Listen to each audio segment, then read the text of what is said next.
Hi, my name is Stephanie Anderson, and I am a foodie for Jesus. So, we are about a week into the new year. And at this point, if you are like how I was so often in the past, by a week into a new year, my New Year's resolution, any aspiration I had for a new me in a new year, had usually completely dried up and exploded, and I was usually very, very discouraged. And I want to talk about that today. I want to really throw this idea of new year, new you out the window and replace it with something way, way more amazing beyond anything you could ever possibly imagine. So instead of new year, new you, what if we said new year, true you? So, what do I mean by true you?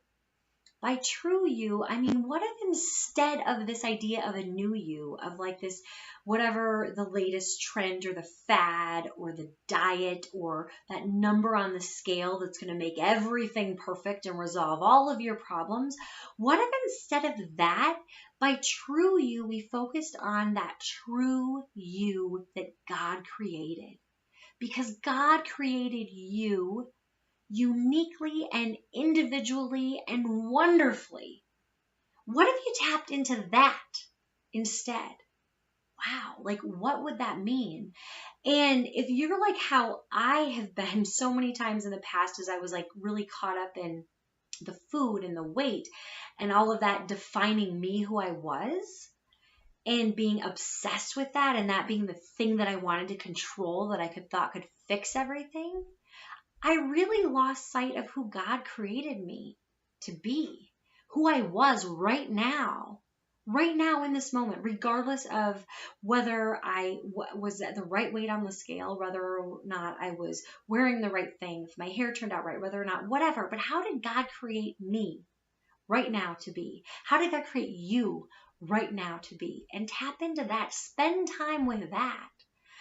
There's some beautiful passages in the Bible, but there's one that I really, really like, um, that gets to the heart of this. And that is, I'm just going to pop up this, I have it on another screen and I'm toggling between, but Psalm 119 verses 13 through 14 tells us we are wonderfully made by God.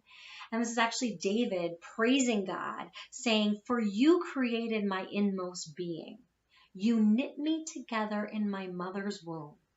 I praise you because I am fearfully and wonderfully made.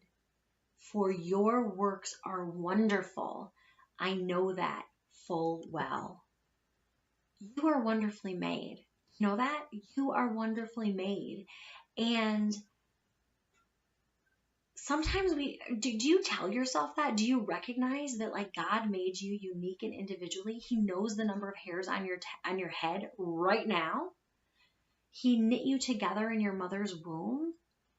Like you're wonderfully made. And what if instead of beating ourselves up about what we wish was different or how we feel like we've been failing, what if we focused on how God created us and focus on amplifying that to give Him glory, and in that process experience more joy, appreciate ourselves the way God created us, rather than beating ourselves up about stuff, right? Whatever that might be.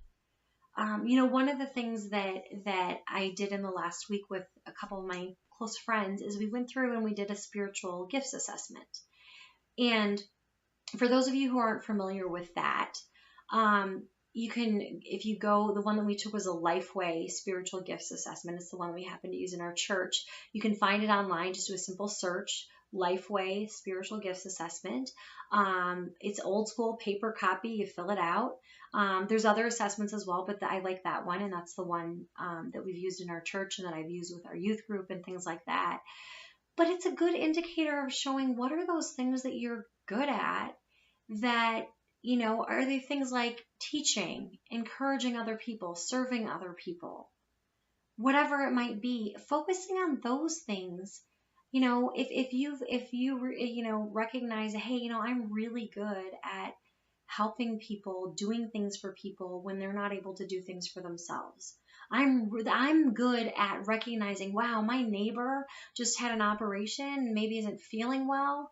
How about if I bring them a meal? How about if I offer to take their dog for a walk? How about if I, things like that? It doesn't have to be these massive, gigantic things, but taking these little steps to do things, and to embrace those desires, those talents, those abilities, the way that God created you, and using those for His glory and for your joy as well.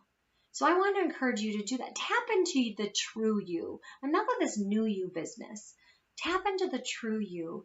And like me, you may be at a spot where you need to get to know yourself a little bit better, because that you've been comparing yourself to just ideals that are crazy, or striving for things that are ridiculous. So push that aside. So I want to encourage you to do that. Take a step. If you have any other idea, have any questions on, hey, how do I do that? What are some things I mentioned? Spiritual gifts.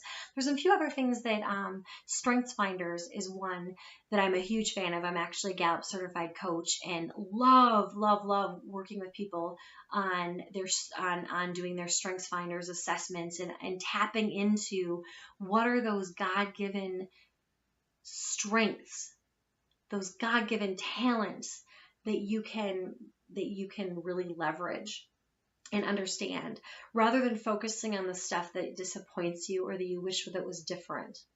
How do you really magnify those things? Because you're likely going to find a lot more joy as well. So thank you so much for joining today. Tap into that true you, and I look forward to next time. Thank you.